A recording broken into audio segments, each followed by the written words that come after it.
സവാള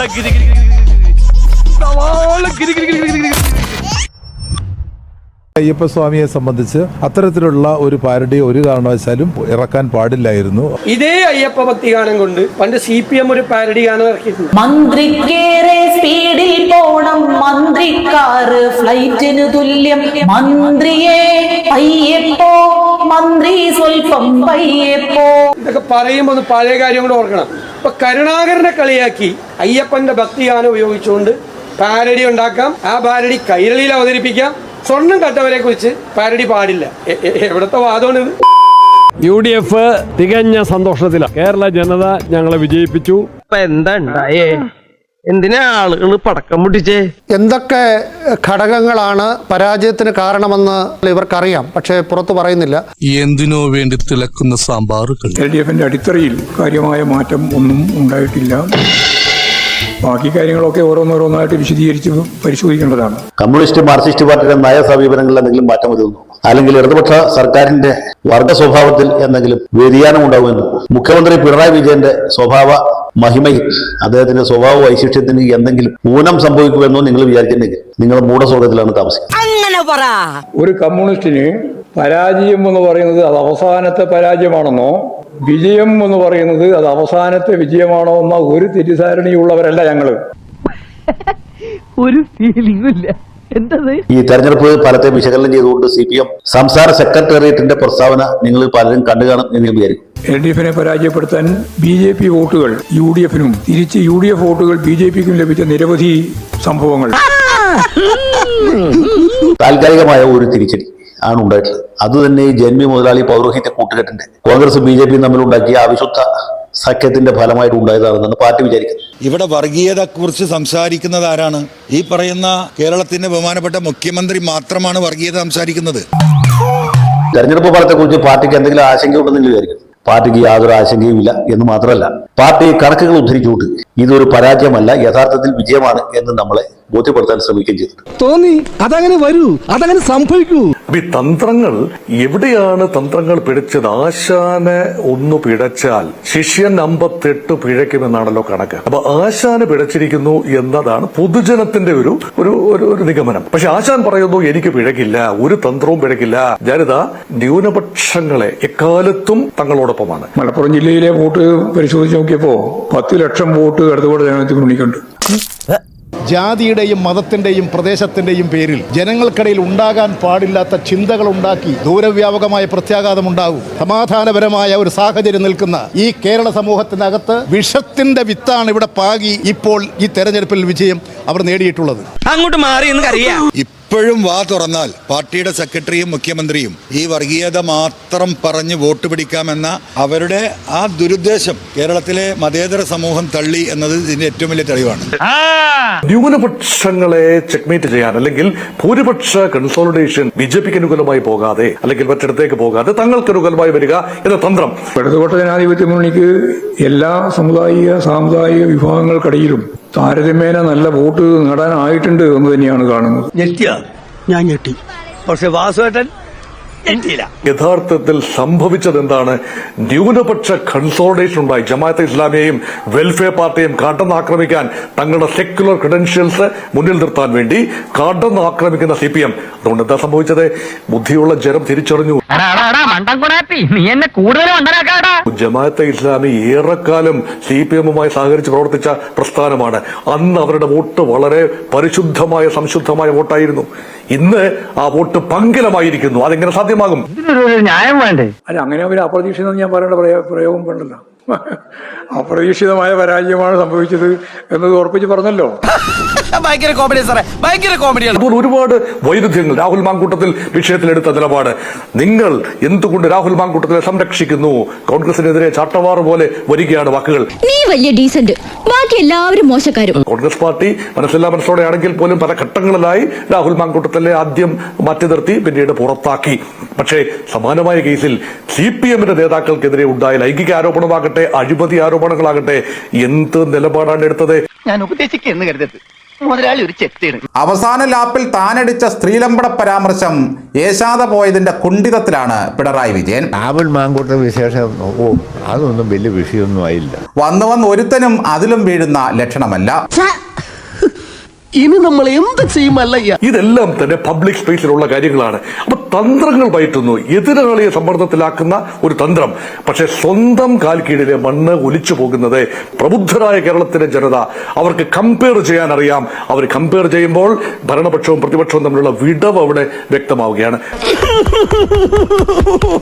നമ്മുടെ ഗവൺമെന്റ് എന്തൊക്കെ ജനങ്ങൾക്ക് കൊടുത്തു. ഗവൺമെന്റിന്റെ പ്രവർത്തനം ഏറ്റവും മെച്ചപ്പെട്ട പ്രവർത്തനമായിരുന്നില്ലേ? കൂടുതലും വാഗ്ദാനങ്ങളാ കൊടുത്തത്. ഇടതുപക്ഷ ജനാധിപത്യ മുന്നണി പ്രതീക്ഷിച്ച വിജയം കൈവരിക്കാനായിട്ടില്ല. അപ്പം ഞങ്ങൾ തോറ്റു നിൽക്കുകയാണ്. കേരളത്തിലെ ജനങ്ങൾ ഈ സർക്കാരിനെ നിർത്തിപ്പൊരിച്ചിരിക്കുകയാണ് എന്ന് വേണമെങ്കിൽ പറയാം. എന്റെ കഷ്ടകാലം എന്നല്ലാതെ എന്ത് പറയാൻ. ന്യൂയോർക്ക് പോലും കൊതിച്ചുപോയ മേയറൂട്ടി കാരണം തലസ്ഥാനത്തിന് തലയില്ലാതായി പാർട്ടിക്ക്. അവര് പരമാവധി പ്രവർത്തനം നടത്തിയിട്ടുണ്ട്. ഇപ്പൊ തോറ്റപ്പോൾ ഇതെല്ലാ കുറ്റവും കൂടെ കൊണ്ട് മേയറുടെ തലയിൽ ചാരാം. ജയിച്ചിരുന്നെങ്കിൽ നല്ല മേയർ എന്നുള്ളതിനെയും നമുക്ക് കാണാൻ വേണ്ടി പറ്റില്ല. 1,00,000 റുപ്യ പറഞ്ഞാലും ഇമാതിരി നാണം കെട്ട വർത്താനം പറയാൻ ഇന്നെ കിട്ടൂല. കുട്ടിയെ കൺവട്ടത്തിറങ്ങാച്ചിട്ട് പോലും ഇത്രയും വലിയ പരാജയം. അപ്പോൾ പ്രചാരണത്തിന് ഇറങ്ങിയിരുന്നെങ്കിൽ എന്താകുമായിരുന്നു അവസ്ഥ? ഇത് വലിയ പുലിവാലായല്ലോ എന്റെ ഈശ്വര. കുട്ടി കോർപ്പറേഷന്റെ ഏതെങ്കിലും ഒരു വാർഡിൽ മത്സരിച്ചാലത്തെ അവസ്ഥ എന്താകുമായിരുന്നു?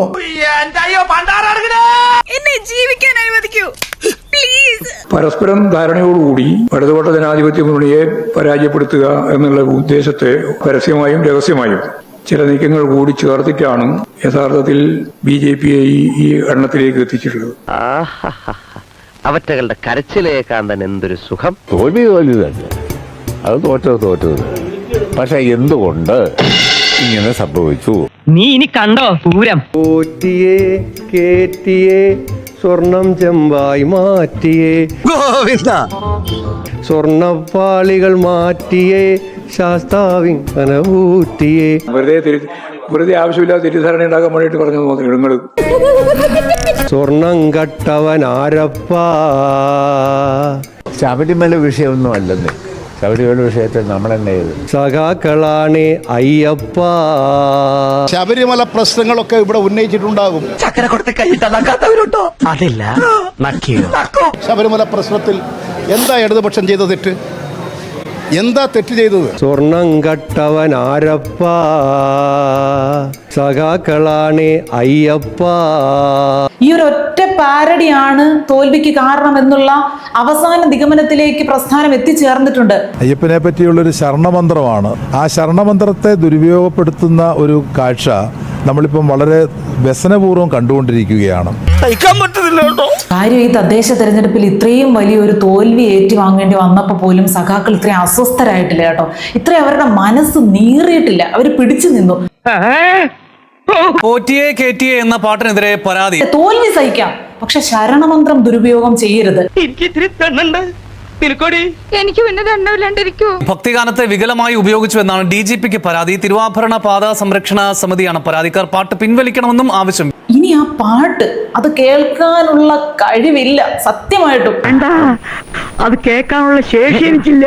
നമുക്ക് ഭക്തിയുമായിട്ടോ ഭക്തരുമായിട്ടോ ക്ഷേത്രവുമായിട്ടോ എന്തെങ്കിലും ബന്ധമുണ്ടോ എന്ന് ചോദിച്ചാൽ ഇല്ല. എന്നാൽ നമുക്ക് ആവശ്യമായ സാഹചര്യങ്ങളിൽ ആവശ്യമായിട്ടുള്ള രീതിയിൽ ആവശ്യമായ അളവിൽ അതിനെ ഉപയോഗപ്പെടുത്തുമ്പോഴാണ് നമുക്ക് ഇങ്ങനെയുള്ള കാര്യങ്ങൾ കൊണ്ട് ഒരു പ്രയോജനമുണ്ടായി എന്ന് പറയാൻ കഴിയുന്നത്. കളിച്ച് ആശാന്റെ അടുക്കളയിൽ കയറി കളിച്ചു തുടങ്ങിയല്ലോടാ അന്തോ. ഏത് മതത്തിൻ്റെ പ്രധാനപ്പെട്ട ഭക്തിഗാനങ്ങളെ സംബന്ധിച്ചും പാരഡികൾ പാടില്ല. അത് മതവികാരം വ്രണപ്പെടുത്താൻ ഇടവരുത്തുന്ന കാര്യമാണ്. ഒരു കാരണവശാലും അത് അംഗീകരിക്കാൻ പറ്റുന്ന ഒരു കാര്യമല്ല. അപ്പൊ ഏതെങ്കിലും ക്രിസ്ത്യാനികൾക്കോ മുസ്ലിങ്ങൾക്കോ ഹിന്ദുക്കൾക്കോ ഒക്കെ നിങ്ങളുടെ ഭക്തിയുമായിട്ട് ബന്ധപ്പെട്ട് എന്തെങ്കിലും വ്രണപ്പെടലുകൾ ഏതെങ്കിലും മൂലകളിൽ നിന്ന് അനുഭവപ്പെടുന്നുണ്ടെങ്കിൽ നിങ്ങൾ ഒട്ടും താമസിക്കാതെ സഖാക്കളുടെ അടുത്തേക്ക് പോകുക. അവരെ സമീപിച്ചാൽ നിങ്ങൾക്ക് കൃത്യമായിട്ടുള്ള ഒരു പരിഹാരം ഉടനുണ്ടാകും. ദൈവവുമായിട്ട് മാത്രമേ അവർക്ക് ബന്ധമില്ലാതെയുള്ളൂ.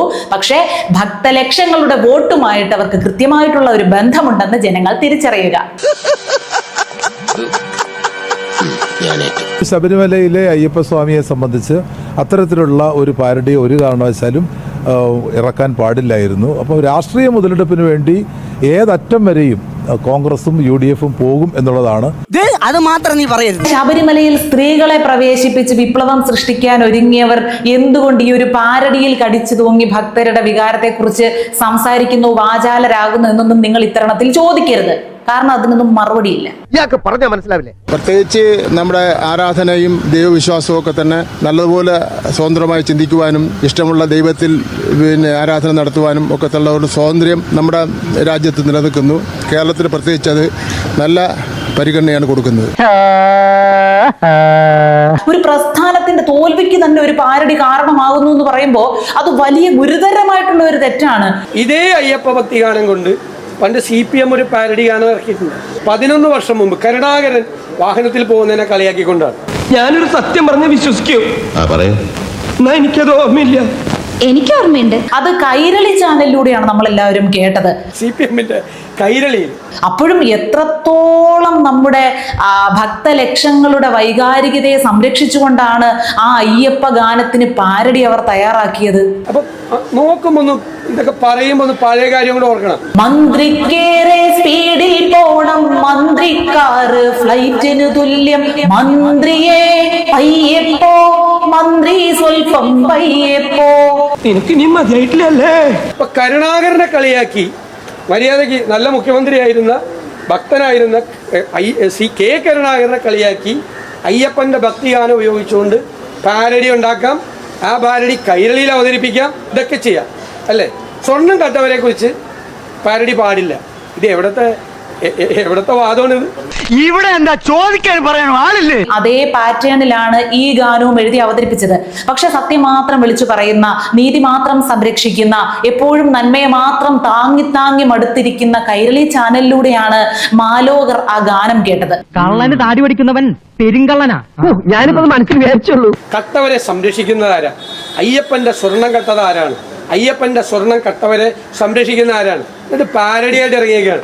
അതേ പാട്ടിലെ പാരഡി വെച്ച് കരുണാകരനെ അധിക്ഷേപിച്ചപ്പോൾ ഇവർക്ക് ആർക്കും കരുണാകരനെ അധിക്ഷേപിച്ചപ്പോൾ ഇവർക്ക് ആർക്കും ഒരു കുഴപ്പമില്ല അല്ലേ? പക്ഷെ അങ്ങാടി തോറ്റ അമ്മയോട് കേട്ടിട്ടില്ലേ? അതാണ് എന്റെ ഗതി. ഏതായാലും ആനിയന്റെ സമയം കൊള്ളാം. പക്ഷെ ആ സമയത്ത് നമ്മൾ ചെയ്യുന്ന എന്താണ്? ഒരു കലാകാരനെ അംഗീകരിക്കുകയാണ്, കലയെ സംരക്ഷിക്കുകയാണ്. അവിടെ ഒരു കലാരൂപത്തിന് പിന്നിലുള്ള ആവിഷ്കാര സ്വാതന്ത്ര്യത്തിനാണ് നമ്മൾ പ്രാധാന്യം കൊടുക്കുന്നത്, അതിനെ സംരക്ഷിക്കുകയാണ് ചെയ്യുന്നത്. ആവിഷ്കാര സ്വാതന്ത്ര്യം എല്ലാവർക്കും വേണമെന്നുള്ള അഭിപ്രായമാണ് ഇടതുപക്ഷ ജനാധിപത്യ പ്രസ്ഥാനത്തിനുള്ളത്.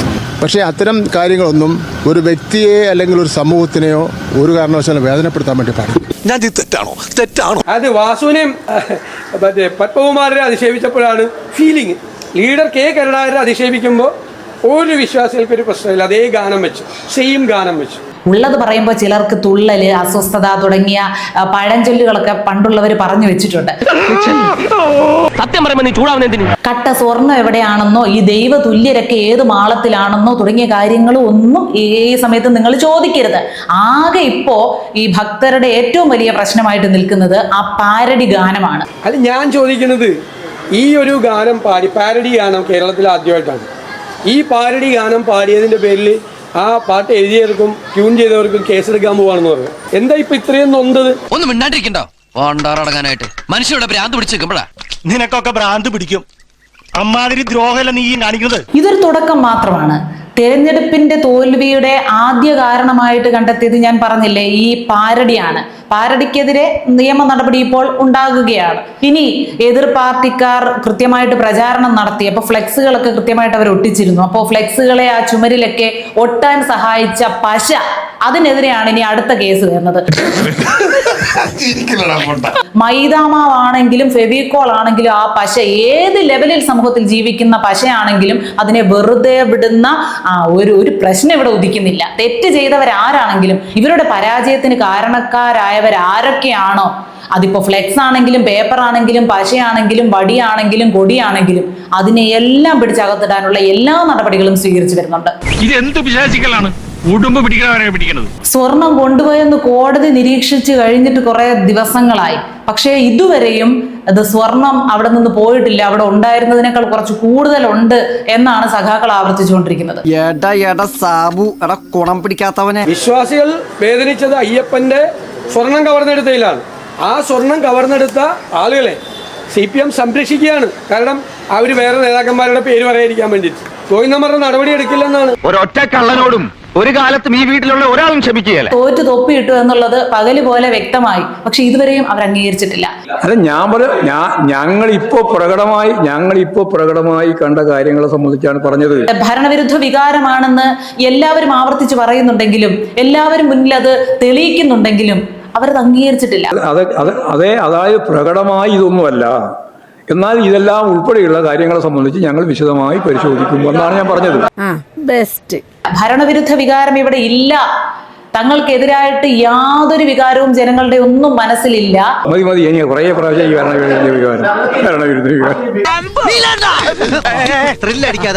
ചിലരുടെ തെറ്റിദ്ധാരണാജനകമായിട്ടുള്ള പ്രചാരണ വേലകളുടെ ഭാഗമായിട്ട്, വർഗീയ വിഷം കുത്തിവെക്കുന്നതിന്റെ ഭാഗമായിട്ട്, പിന്നെ മെയിനായിട്ടും ഈ പാരഡിയുടെ ദുരുപയോഗത്തിന്റെ ഒക്കെ ഭാഗമായിട്ട് വന്ന ഒരു താൽക്കാലിക പരാജയം മാത്രമാണ്, ഒരു ചെറിയ പരാജയം മാത്രമേ സംഭവിച്ചിട്ടുള്ളൂ എന്നുള്ളതാണ് അവസാന നിഗമനം.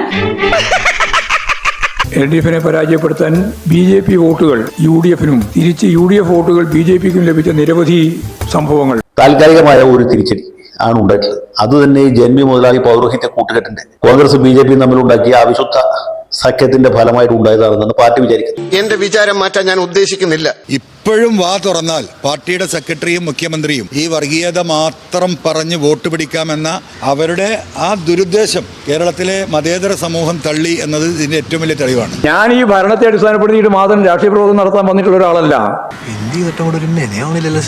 ശബരിമലയുമായി ബന്ധപ്പെട്ട ഏറ്റവും പ്രധാനപ്പെട്ട ഒരു പ്രദേശം ഉൾക്കൊള്ളുന്നതാണ് ഈ പന്തളം മുനിസിപ്പാലിറ്റി. അവിടെ ഇപ്പോഴും LDF ജയിച്ചിരിക്കുകയാണ്.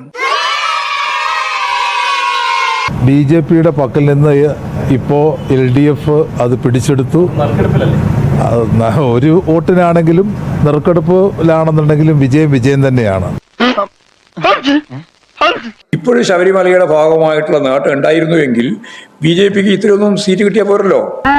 എന്നിട്ട് BJP യഥാർത്ഥത്തിൽ ഈ തിരുവനന്തപുരം കോർപ്പറേഷൻ കഴിച്ച പുറത്തെന്തായുള്ളത് വളരെ ദയനീയമായ രീതിയിലല്ലേ ഉണ്ടായത്. അവർക്ക് ഉണ്ടായിരുന്നു തന്നെ പോവല്ലേ ഇത്. അവരെ സ്വാധീനം ഏറ്റവും പ്രധാനപ്പെട്ട തെളിവല്ലേ തൃശ്ശൂര്. ഇങ്ങനെ അവിടെ ഇവിടെയും തന്നെയും തെറിച്ച് കിടക്കുന്ന ചില കൈപ്പിഴകളൊക്കെ എടുത്ത് ചൂണ്ടിക്കാണിച്ച് ഈ തീപ്പന്തം തീഗോളം കെടുത്താമെന്ന് ഒരുത്തനും വിചാരിക്കണം. തോൽവി തന്നെ, അത് തോറ്റത്. പക്ഷെ എന്തുകൊണ്ട് ഇങ്ങനെ സംഭവിച്ചു? ജനങ്ങൾ പറ്റിക്കാൻ നോക്കിയപ്പോൾ ജനങ്ങൾ നല്ല വൃത്തിയായി പിണറായിനെ പറ്റിച്ചു. അതാണ് ഉണ്ടായത്. വികസന പ്രവർത്തനങ്ങൾക്കും ജനക്ഷേമ പരിപാടികൾക്കും വോട്ട് കിട്ടുമെങ്കിൽ ഒരു കാരണവശാലും LDF പരാജയപ്പെടാൻ പാടില്ല. ആശാന്റെ മണ്ഡലത്തിൽ രാജാക്കാട് പഞ്ചായത്ത് ഉൾപ്പെടെ ചരിത്രത്തിൽ ഒരുപക്ഷെ ആദ്യമായിട്ടായിരിക്കും പോയിട്ടുണ്ടാവും. ആശാൻ വിപ്ലവം ഉണ്ടായ വഴി പറയുമ്പോഴാണ് ഇടയ്ക്ക് കയറുന്നത്. തുടങ്ങിയിട്ടേ ഉള്ളൂ. നല്ല ഒന്നാം തരം പെൻഷൻ മേടിക്കുക, ഇഷ്ടം പോലെ തിന്ന ആളുകൾ, എന്നിട്ട് നേരെ എതിർ വോട്ട് ചെയ്തു എന്ന് പറഞ്ഞാൽ അതിന്റെ പേര് ഇതുമാതിരി പറപ്പ് പണിയെന്ന് പറയും. ഇപ്പൊ പിടിച്ച ഈ പുലിവാലൊന്ന് പോരെ നിനക്ക്? അത് നമ്മുടെ പൊളിറ്റിക്കൽ ഇമേജിനെ ബാധിക്കുമല്ലോ. അതിനൊരു രാഷ്ട്രീയ തന്ത്രം ഉപയോഗിക്കാം എന്ന് പറഞ്ഞാൽ ആനുകൂല്യങ്ങളെല്ലാം കിട്ടിയ ആളുകൾ വോട്ട് ചെയ്തിട്ടില്ല എന്നുള്ള രീതിയിലാണ് അദ്ദേഹം പറഞ്ഞത്. അത്രേ കാണും അതിനാ. പിന്നല്ലാതെ നന്ദികേടെല്ലാം നല്ല അനുകൂലമാണോ? ക്ഷേമ പ്രവർത്തനം, റോഡ്, പാലം, വികസന പ്രവർത്തനം. ഇവന്മാർക്ക് എന്തിന്റെ കുറവായിരുന്നു? ഖജനാവിൽ കാശില്ലാഞ്ഞിട്ട് ഇടുക്കി കുഞ്ചിത്തണ്ണിയിലെ മണിയുടെ വീടിന്റെ അടിയാധാരം കൊണ്ടുപോയി കേരള ബാങ്കിൽ പണയം വെച്ചും പിണറായി വിജയന്റെ മുണ്ടകപ്പാടത്തെ ആയിരപ്പറ നെല്ല് അരിക്കച്ചവടക്കാർക്ക് കൊടുത്തുമല്ലേ നമ്മൾ പെൻഷൻ കടം തീർത്തത്. AKG സെന്ററിൽ നിന്ന് എന്തെങ്കിലും ആനുകൂല്യങ്ങൾ ജനങ്ങൾക്ക് എടുത്തു കൊടുത്തതുപോലെ, ഔദാര്യം കൊടുത്തതുപോലത്തെ പ്രതികരണമാണ്. ലോകം മാറ്റിയതാരപ്പ, സഖാക്കളാണേ അയ്യപ്പ. പോറ്റിയേ കേറ്റിയേ സ്വർണം ചെമ്പായി മാറ്റിയേ. പലതും പാട്ട് വിമാന സമരത്തിനെല്ലാം പാട്ടുണ്ടായിരുന്നു. കേട്ടിട്ടുണ്ടോ നിങ്ങൾ പാട്ട്? അറിയാമോ? അറിയില്ല, എന്നാ അറിയണം. ജനക്ഷേമ പരിപാടി ഇതുപോലെ കേരളത്തിൻ്റെ ചരിത്രത്തിൽ നടന്നിട്ടുണ്ടോ? ഇല്ലല്ലോ. ഇതെല്ലാം വാങ്ങി നല്ല ഭംഗിയായി ചാപ്പാട് കഴിച്ചവർ നല്ല ഭംഗിയായി നമുക്കിട്ട് വെച്ചു എന്നാണ് എനിക്ക് തോന്നുന്നത്. മണിയുടെ ശൈലിയിൽ മണി പറഞ്ഞതാണ്. ആ കൊടുത്തതിനെ വാങ്ങി സാപ്പാടടിച്ചിട്ട് പിന്നെ തിരിഞ്ഞു കുത്തി എന്നൊക്കെ പറയുന്നത് ആരുടെയും തറവാട്ട് വകയിൽ നിന്നോ പാർട്ടി ഓഫീസിൽ നിന്നോ കൊടുത്ത തുകയൊന്നും അല്ല. ഇവൻ പറയുന്നത് നോക്കണ്ട, ഇവനിപ്പോ ഇങ്ങനെ അത് വലിയ രീതിയിൽ ഫോക്കസ് ചെയ്ത് വേറൊരു വാർത്ത ഉണ്ടാക്കാൻ ശ്രമിക്കണ്ട. അദ്ദേഹത്തിന്റെ ഒരു സാധാരണ സ്റ്റൈലുണ്ടല്ലോ, ആ സ്റ്റൈലിൽ പറഞ്ഞതായി കണ്ടാൽ മതി. മണിയുടെ കുടുംബസ്വത്തല്ലല്ലോ, മണിയുടെ കുടുംബസ്വത്ത് എടുത്തല്ലോ ഈ ബന്ധം കൊടുത്തത്. ജനങ്ങളുടെ പൈസയാണത്. അതും മറന്നും കൊണ്ടുള്ള ഇവരുടെ ഭരണകൂട ധിക്കാരവും അഹങ്കാരവും, അധികാരം തലക്കടിച്ച പെരുമാറ്റം. എന്റെ മുടിപ്പര അമ്മജി ഇതെന്തൊരു ജമ്മം.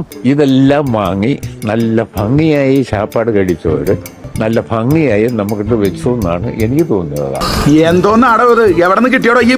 അത് എം മണി അങ്ങനെ പറയാൻ വേണ്ടി പാടില്ലേ. നിനക്കിപ്പോ ഇതോടെ പറയേണ്ട വല്ല കാര്യം ഉണ്ടായിരുന്നോ? ഞാൻ ഇന്നലത്തെ സാഹചര്യത്തിൽ അങ്ങനെ പ്രതികരിച്ചു എന്നുള്ളതേ ഉള്ളൂ. അത് ശരിയായില്ല എന്ന് പറഞ്ഞ പാർട്ടിയുടെ നിലപാട് തന്നെയാണ് എൻ്റെ നിലപാട്. അതിന് വ്യത്യസ്ത നിലപാടൊന്നുമില്ല. ഇനിയിപ്പോ കൂടുതൽ വിസ്തരിച്ച് എന്നെ കേൾപ്പിക്കണ്ട, എനിക്കറിയാം. ഇവരെല്ലാം അവരുടെ പോക്കറ്റിൽ നിർത്തി കൊടുക്കുന്ന പോലെയാണല്ലോ പറഞ്ഞിരിക്കുന്നത്. അപമാനകരമായ പ്രസ്താവന കേരളത്തിലെ ജനങ്ങളെ മുഴുവൻ അപമാനിച്ചല്ലേ. ഞാനൊരു പാവം മനുഷ്യനാ. ജനങ്ങളെ ബാധിക്കുന്ന വിഷയങ്ങളിൽ നിന്ന് ഒളിച്ചോടാൻ വേണ്ടിയായിരുന്നു ഇത്തരം വിഷയങ്ങൾ അവർ മറയാക്കി സൂക്ഷിച്ചത്. അപ്രതീക്ഷിതമായ തിരിച്ചടിയാണ് LDF-ന് ഉണ്ടായിട്ടുള്ളത്. ആദ്യം നമ്മുടെ ഏറ്റവും വലിയ ബുദ്ധിമുട്ട് എന്താ അറിയോ? തോറ്റു എന്ന് CPM ഒന്ന് ബോധ്യപ്പെടുത്താനാണ് നമുക്ക് വലിയ പാടാണ്. താത്വികമായ വിശകലനം ചെയ്ത് തെരഞ്ഞെടുപ്പ് അവർ ജയിച്ചെന്ന് വേണേൽ സമർത്ഥിക്കാം. അതൊന്നും അല്ലല്ലോ. ഏതെങ്കിലും ഒരു പ്രാവശ്യം തോറ്റാൽ എല്ലാം തോറ്റു എന്നോ, ഒരു പ്രാവശ്യം ജയിച്ചാൽ എല്ലാം ജയിച്ചു എന്നോ കണക്കാക്കേണ്ടതില്ല എന്നുള്ളത് സാമാന്യ നിയമല്ലേ. ഈ കപ്പൽ ആടി ഉലയുകയില്ല സാർ. സാർ, ഇതിനൊരു കപ്പിത്താനുണ്ട്. നവകേരളത്തിന്റെ തീരത്തേക്ക് ഈ കപ്പൽ അടുത്തുകൊണ്ടിരിക്കുകയാണ് സാർ. പ്രിയപ്പെട്ട ജയകാന്ത, നിനക്ക് ഈ ഗതി വന്നല്ലോ. പക്ഷേ നീ തളരരുത് കുഞ്ഞെ. ഈ കപ്പൽ ആടി ഉലയുകയില്ല. തൽക്കാലം ജനമത് തള്ളി കരയ്ക്ക് കയറ്റി വെച്ചിരിക്കുകയാണ്. ക്യാപ്റ്റന് വേണമെങ്കിൽ അല്പം വിശ്രമിക്കാം, അല്ലെങ്കിൽ അവധിയെടുക്കാം.